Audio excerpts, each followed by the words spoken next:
That was adorable. Okay. Blooper. Okay. Hey guys, it's Erin and Ostera.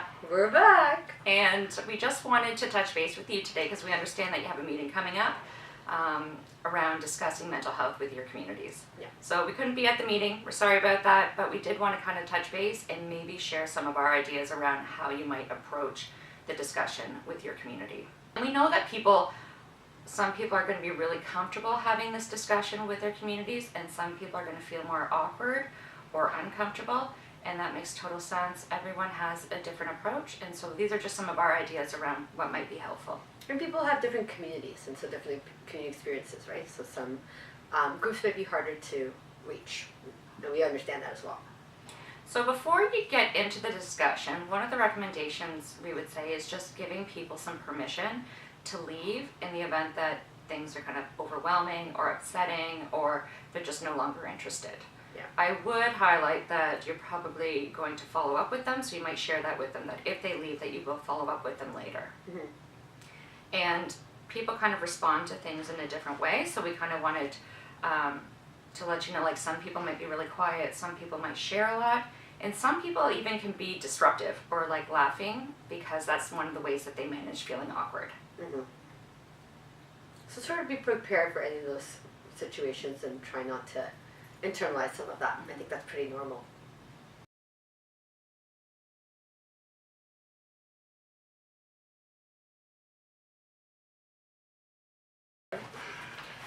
Okay, so now you're having this conversation. You kind of laid out some ground rules around safety and triggers and things like that. And you're going to start talking to your students around prevalence. And we know that mental health is obviously on the rise. We're feeling it. You guys are feeling it. So it's good to sort of just open up the conversation with some of the material that you have, go over some of the stats, and then as much as possible, you're fostering discussion. So you're kind of posing the questions to them, right? So they're really the experts of their own lives. They know what's happening on campus. They know what they've experienced with their family lives and personal friends. So asking them, so what does mental health look like for you? And there's really no wrong answer. We know that there's tons of different factors that play into mental health. This age is specifically super vulnerable to mental health first emerging. We know that there's environmental and biological factors. So your role is to sort of really validate the experience and normalize the experience, because it is so super common, and to sort of bring home the message around that it is treatable and manageable and super common, because those are the real big takeaways that they want to leave with. And so as much as possible, you're going to want to ask them what their feedback is. If you're asking about the stats, what surprised them the most, what was the least surprising, to kind of just foster, again, more discussion around it. Mm-hmm. And it wouldn't be uncommon for people to be quite silent, especially initially when we're having discussions. So if there is silence, that's okay. One thing you might be is just kind of starting to share your own feedback around what surprised you, kind of prevalence, kind of changes that you've seen. Yeah.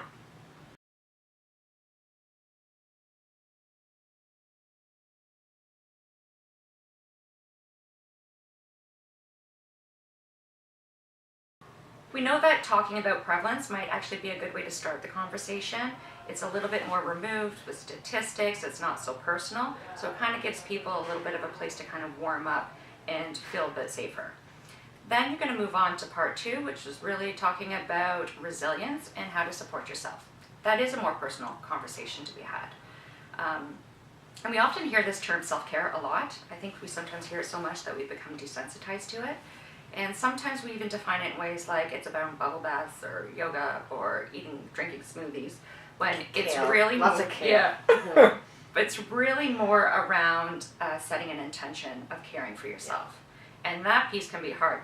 You know, sometimes people think self-care is like doing yoga 3 times a week, and then they're not able to do yoga 3 times a week, and then they beat themselves up for not doing yoga 3 times a week. So it's really about being flexible and caring for yourself during really stressful times, but also times just on a daily basis. Mm-hmm. So you're going to be like starting off by kind of checking in with people around what are the things that they do when they're stressed. And as much as possible, we're going to want to be linking it to like the 6 pillars of the resilience. just to kind of reinforce that there are these different things that we can do to help buffer ourselves from getting to a place of overwhelmed or crisis. Another suggestion point might be is also talking about what would be the cues that you might recognize when you are becoming either stressed or overwhelmed. So I feel like it could be helpful to kind of share your own personal examples as well. I know for me, my cues are usually getting a little bit salty or resentful or the must be nice, as well as just knowing some behavioral cues around maybe like not going to the gym as much or kind of chopping down on sleep. What about you, Astera?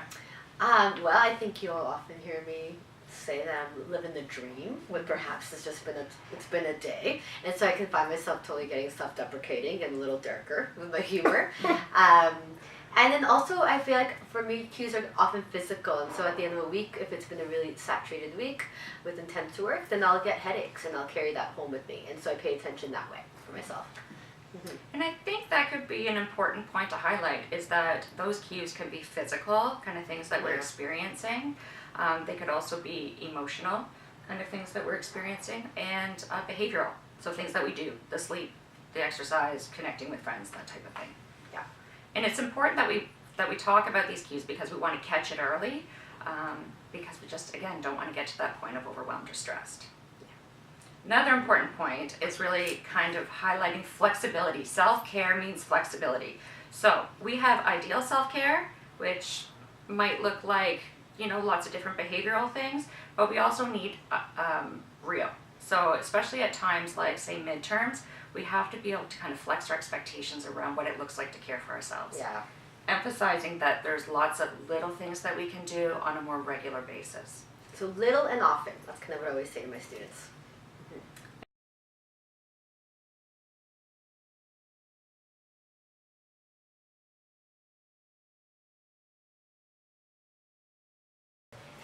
Okay, so now you've talked to your friends. Start again. Okay, so now you've talked to your students about the 2 out of the 3 parts, right? In terms of prevalence, and that sort of sets the stage for discussion around kind of just the facts. And then we're going to sort of moseying on into resiliency and self-care, and sort of demystifying that it's not exactly all about eating kale and doing lots of yoga, but more about little and often intentions and what those practices may actually look like for your students. And now we're going to kind of segue into supporting a friend. And so a lot of the students that I work with, that I know that you guys also support in residence, often have really good intentions about helping their friends if they're concerned around problem drinking or other issues or breakups, but don't really know how to do that, don't really know how to be there for their friends. So this is a really great way to kind of spark up those conversations that I think are a really common topic on campus. So when you're working with your students in this seminar community meeting, ask them, how many times have you been concerned about a friend? How often does this come up? And I think that the numbers will be probably quite high.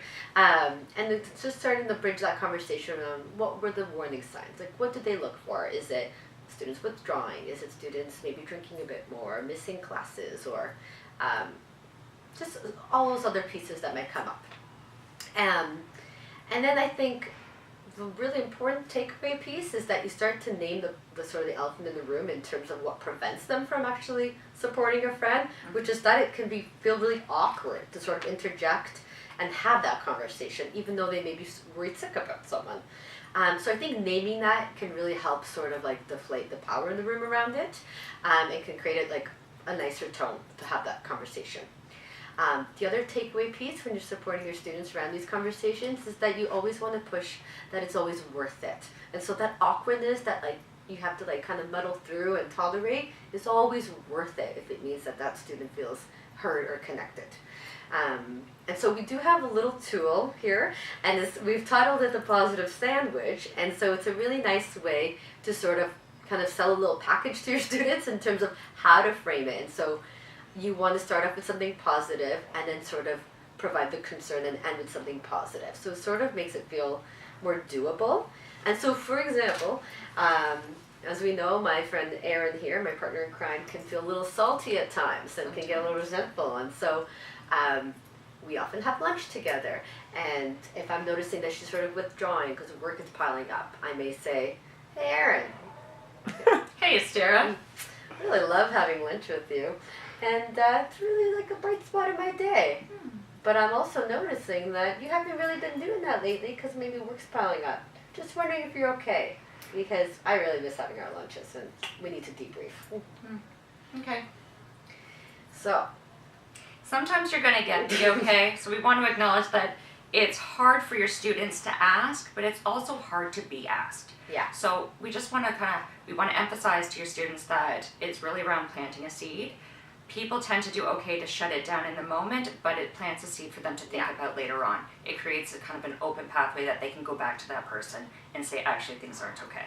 Right. So it may feel like a tough crowd in the moment, but what's actually happening is that I did my piece. I shared my piece. I can feel like I bridged that. I don't have to own her response, and then hopefully it facilitates a discussion later on.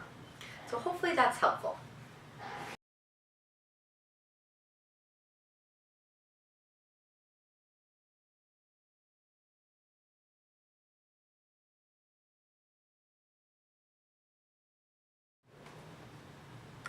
And so now you've covered those 3 sections, the 3 different parts in your discussion, and we're going to talk about how you might be able to kind of wrap up the discussion and really reinforce some of the things that are in the REM. Are you done? No, REW, start over. I love it. You guys have to understand this has been a difficult process for us. We've been really trying to get there so that we can be most helpful to you. Okay, so there's some common points for you to review in your handout in the REW, the Resilience Enrichment Workbook. So after kind of recapping that though, you really just want to touch base with them and normalize that there might have been some difficult emotions that got stirred up through the discussion, and letting them know that you are available to kind of hang back in a very kind of informal way, and if they want to hang back too, you can talk about it further. It also might be helpful kind of at this point to take a moment to thank them, because if people have been really vulnerable in that space, it can be helpful to kind of highlight what you would appreciate about them. If it fits for you and it fits for your group, but thanking them for either their openness, kind of taking some risks, or maybe even how they supported one another. And now that we all have you here, always, I just really want to encourage you guys to also connect with us, because we know that you guys are the first responders. We know that you guys are I always call you guys the foot soldiers in terms of residents. And so it's hard work, and we want to meet with you and provide consults around things like this, because the students that we're seeing are so incredibly grateful for you guys and being right there. So thank you for all that you do, and we'd love to connect with you some more.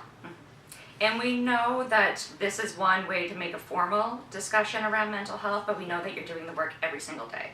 So whether it's eye contact, smiles, check-ins, or just kind of your physical presence, students are feeling supported by you, and you are doing a fabulous job. They tell us all the time. All the time. So we appreciate you. Really, just keep doing what you're doing. Mm-hmm.